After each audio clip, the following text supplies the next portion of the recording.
एकादशी पूरे साल में 2 बार आती है। एक श्रावण के महीने में आती है, दूसरी पोषादिक क्रम में आती है। जिस नारी को संतान नहीं हो रही हो, बहुत प्रयास कर लिया हो, पुत्रदा एकादशी पूरे साल में 2 बार आती है। एक श्रावण के महीने में आती है, दूसरी पोषादिक क्रम में आती है। पुत्रदा एकादशी होती है, ये संतान की वृद्धि करने वाली होती है। शंकर जी के मंदिर में जाकर, भगवान शिव के मंदिर में पूजन करके घी का 1 कटोरी में घी और 1 कटोरी में खीर शंकर के सामने रख देते हैं। भगवान शंकर के मंदिर पर चौखट पर घी का दिया लगा देते हैं। शंकर जी की चढ़ी हुई 1 बेलपत्र साथ में रखें और 1 बेलपत्र को उठाकर शंकर जी के मंदिर की चौखट पे ही बैठकर चबा चबा कर खा लेते हैं। जो 1 बेलपत्र लेकर आए हैं वो अपने पति को खिला देते हैं। कहते हैं पुत्रदा एकादशी के दिन ये कर लेने पर संतान की प्राप्ति हो जाती है, पुत्र की प्राप्ति हो जाती है।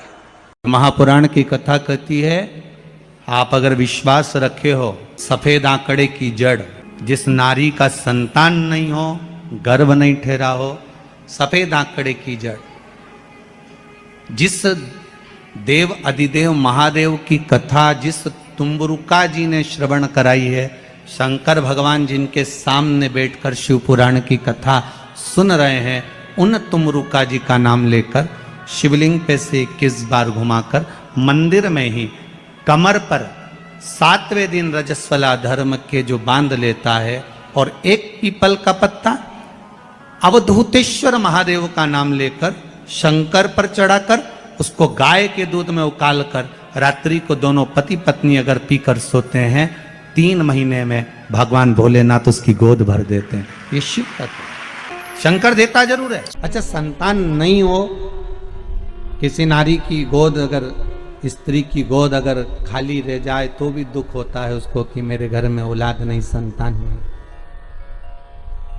हम कई बार कहे, आज फिर कहते हैं, ये टेस्ट भी बाद में कराना, सारी जांचें बाद में कराना। एक बार शंकर का भजन कर कर देखना।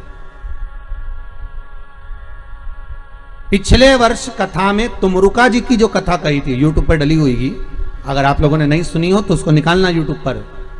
श्री तुमरुका शिव महापुराण की कथा हमने कही थी, तुमरुका जी का व्याख्यान, उसमें वर्णन किया था। सब जगह से अगर हार जाओ और सारे रिपोर्ट आपने सब दूर दिखा ली, तो एक बार शंकर पर भरोसा कर कर तुमरुका जी का नाम लेकर सफेद आंकड़े की जड़ को शिव जी पे से रजस्वला धर्म के 7वें दिन 21 बार घुमा लो, नाम गोत्र बोलकर कमर में लाल धागे में बांध लो, पीपल के पत्ते शिव जी को चढ़ाओ, उठाकर लाओ, उस 1 पत्ते को रात्रि को गाय के दूध में उकालो और उस दूध को दोनों पति पत्नी पियो, साथ रहिए। समय आएगा, बाबा चाहेगा तो 3 या 4 महीने में गर्भ ठहर ही जाएगा। सारे डॉक्टर को दिखा लिया अपनी जगह, टेस्ट भी करवा लिया अपनी जगह, पर एक बार प्रयोग, और वो विश्वास रखकर करना पड़ेगा। शंकर पर जो भी कार्य कर रहे हो आप, जो उपाय कर रहे हो आप, शिव का स्मरण कर, भगवान पर अगर विश्वास रखोगे, भरोसो दृढ़ इन चरणन कहो, श्री वल्लभ नक चंद्र छटा बिन सब जगमा ही अंधेरो। अगर भरोसा है तो शंकर है, और भरोसा नहीं तो शिव कहां से। विश्वास लेकर अगर आए हो तो काम तो होगा। ये लोग काशी से आए हुए हैं, विश्वास लेकर ही तो आए होंगे कि हम जाएंगे शंकर की कथा में तो बाबा कृपा जरूर करेगा। कई लोग यहाँ पर बैठे हुए हैं जो विश्वास लेकर आए हुए हैं, दूर दूर से आए हुए हैं, केवल विश्वास लेकर कि भगवान कृपा करेगा किसी ना किसी रूप में, मुझे विश्वास है कि बाबा मेरी सुनेगा। और फिर कहता हूं, कथा में अगर आपने मन लगा लिया, भले टीवी चैनल के माध्यम से श्रवण कर रहे हो, भले मोबाइल के माध्यम से श्रवण कर रहे हो, भले पंडाल में सुन रहे हो, बाबा से अगर दिल से आपने अगर कह दिया तो 3 महीना बहुत होता है सब कामना पूरी होने के लिए। मेरा बाबा आपको कुछ ना कुछ दे ही देता है, बस आपकी रुचि के अनुसार सुख प्रदान कर ही देता है। भगवान कृष्ण की 16,108 रानियां थी। कितनी रानियां? जम के बोलो जरा। 16,108। पर 16,108 रानियां होने पर भी भगवान कृष्ण के यहाँ जब औलाद नहीं हुई तब भगवान कृष्ण ने अपने गुरु गर्गाचार्य बाबा को बुलवाया और द्वारकापुरी में बुलवा कर पूछा, गुरुदेव मेरी 16,108 रानियों से औलाद नहीं होती, संतान नहीं होती, मैं क्या करूं? गर्गाचार्य बाबा ने कहा, तुम चिंता मत करो, पार्थिव शिवलिंग का निर्माण करो। शंकर भगवान के शिवलिंग का निर्माण कर कर एक एक रानी के साथ में 11-11 दिन तक बैठकर शिव जी का अभिषेक करो। और पार्थिव शिवलिंग का निर्माण गर्गाचार्य बाबा के कहने पर भगवान कृष्ण ने करा। एक एक रानी के साथ में 11-11 दिन तक भगवान शिव का अभिषेक करा। तब भगवान शंकर प्रकट हो गए और शिव जी प्रकट होकर बोले, कन्हैया मांगो तुम्हें क्या चाहिए? शंकर भगवान ने जब कहा, कृष्ण बोले मेरे यहाँ औलाद नहीं है। शिव जी ने कहा, क्यों चिंता करते हो? तुमने 11-11 दिन तक एक एक रानी के साथ में बैठकर मेरा अभिषेक करा है। जाओ मैं तुम्हें वर प्रदान करता हूं कि एक एक रानी से तुम्हें 11-11 संतान होगी और 1,77,186 भगवान कृष्ण के बच्चे हुए। ये शंकर जी की कृपा से। अब तुम्हें कितने चाहिए बोलो? भगवान कृष्ण के यहाँ अगर औलाद हुई तो किसकी कृपा से? अरे बोलो, भोले। कौन होगा ऐसा? कितना करुणामय, कितना दयालु, कितना आनंद देने वाला। ब्रह्मलोक के देवता भगवान ब्रह्मा, बैकुंठ के देवता भगवान विष्णु, और पृथ्वी का देवता अगर कोई है, इस मृत्यु लोक का अगर कोई देव है तो वो देवों का देव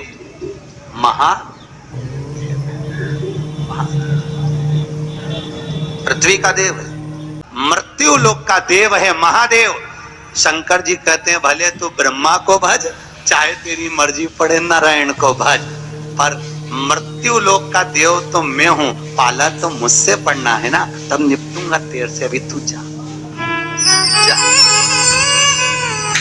फिर पाला कब पड़ता है? जब थोड़ी सी भी दिक्कत आ जाए, परेशानी आ जाए, एक्सीडेंट हो जाए, ब्लड प्रेशर ऊंचा नीचा हो जाए, शुगर बढ़ जाए, अटैक आ जाए, तब सीधे पंडित जी को फोन लगा के बोले महामृत्युंजय का पाठ करा दो। शंकर जी बोले अब आया मेरे पाले में, अब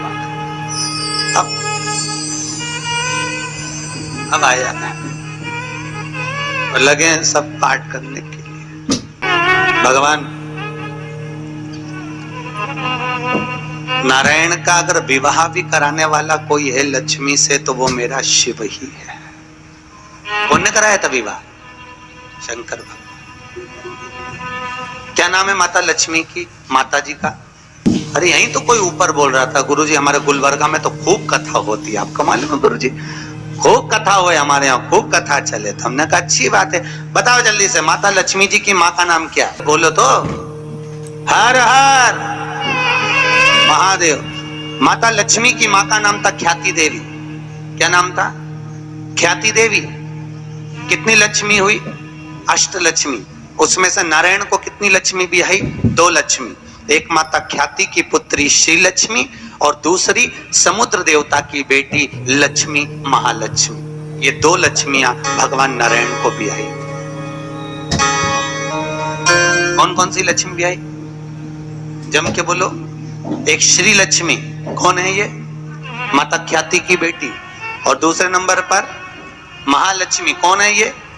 समुद्र देवता की बेटी। अब जिस नारायण भगवान के साथ में मंदिर में लक्ष्मी जी की पूजन करते हो, वो लक्ष्मी इन दोनों में से कौन सी? बोलो जल्दी से। महालक्ष्मी तो मात्र 7 दिन तक भगवान नारायण के साथ रुकी थी, और 7 दिन रुकने के बाद में जब श्री लक्ष्मी ने भगवान शिव से जाकर निवेदन करा, भोलेनाथ मेरे प्रभु नारायण का विवाह समुद्र देवता की बेटी महालक्ष्मी के साथ भी हुआ है, आप करुणा करिए। तब भगवान भोलेनाथ ने पार्वती जी का एक मंगल सुमंगल आनंदमय तीज का व्रत बताया। तीज का व्रत जब श्री लक्ष्मी ने करा, वो व्रत आज भी माताएं करती हैं, निमाणी की पूजन करती हैं। आज भी सत्तू बनाती है, और 3 तरह का सत्तू बनता है, आटा का, बेसन का और चावल का। तीनों का अलग अलग प्रमाण है। कल आपको कथा में बताएंगे कि आटे के सत्तू का क्या प्रमाण है, और आपको मालूम हो तो आप हमें बता देना, उसमें कोई दिक्कत वाली बात नहीं हो। और तो कथा तो ऐसी चलेगी, आधी हम बाँचे आधी तुम बाज देना। आटे का सत्तू, चने की दाल का सत्तू और चावल का सत्तू, ये तीनों क्यों बनते हैं? और सत्तू भी बनाओ तो चक्की ऐसा बना लो, पर पिंडा बनाना क्यों जरूरी होता है? वो पिंडे का क्या महत्व है? और श्री लक्ष्मी और महालक्ष्मी की कथा में वर्णन है दोनों। वो कथा कल आएगी, उसको अपन कल लेंगे। पर आज जो कथा चल रही है कि श्री लक्ष्मी को माता पार्वती जी का विवाह, सुंदर व्रत बताया, और उस व्रत को माता पार्वती ने करा। और उस व्रत को माता श्री लक्ष्मी ने जब करा, पार्वती के व्रत का हो, तब माता श्री लक्ष्मी और महालक्ष्मी दोनों एक हुई और एक होकर नारायण के साथ में जाकर विराजमान हुई। आज भी जो माता लक्ष्मी का एक हाथ नीचे है और कमल का पुष्प पकड़ी है, वो लक्ष्मी जी का महालक्ष्मी दर्शन है। और माता अगर हाथ देर से इशारा कर कर आशीर्वाद दे रही है, वो श्री लक्ष्मी का भाग है। माता दो भाग,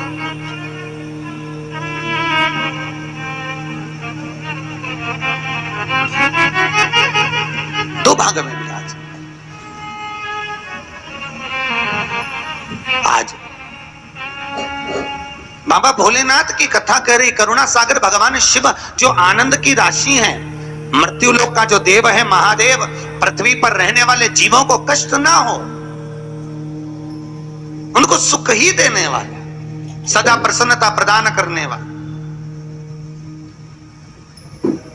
बद्रीनाथ किसका था?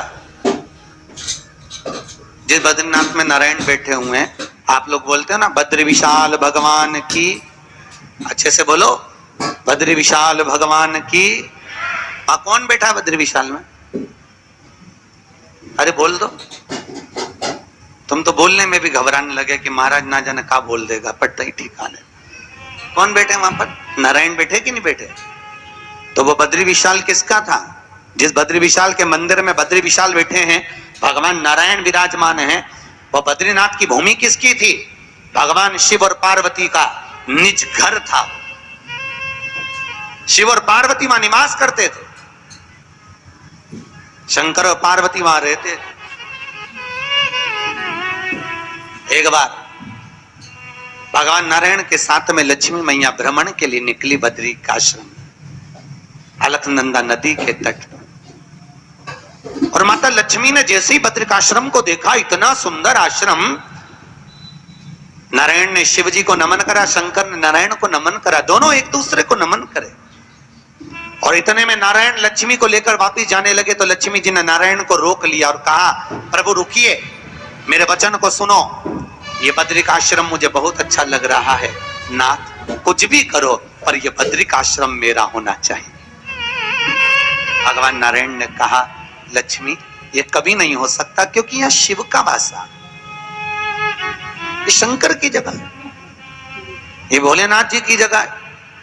और अगर ये शंकर जी का निज निवास है, शंकर जी का स्थान है, तो तुम्हारा कैसे हो सकता है? लक्ष्मी जी बोली, प्रभु चाहे कुछ भी हो जाए पर ये बद्रिकाश्रम मेरा होना चाहिए। लक्ष्मी जी जिद पेड़ गए। होता है अब पत्नी अगर जिद पेड़ जाए तो तुम्हें तो मालूम है, आधी रात के मेडिकल खुलवा के बाम की शीशी लेके आए, तो वो तो बद्रिकाश्रम। लक्ष्मी जी जिद पर अड़ गई। भगवान नारायण ने लक्ष्मी को खूब समझाया, क्यों उपद्रव करती है लक्ष्मी, मान जा, वो अपना नहीं है, जो अपना नहीं है वो अपना कैसे हो सकता है? नहीं प्रभु, मुझे तो वो बद्रिकाश्रम भाग गया और मुझे चाहिए, चाहे कुछ भी करो।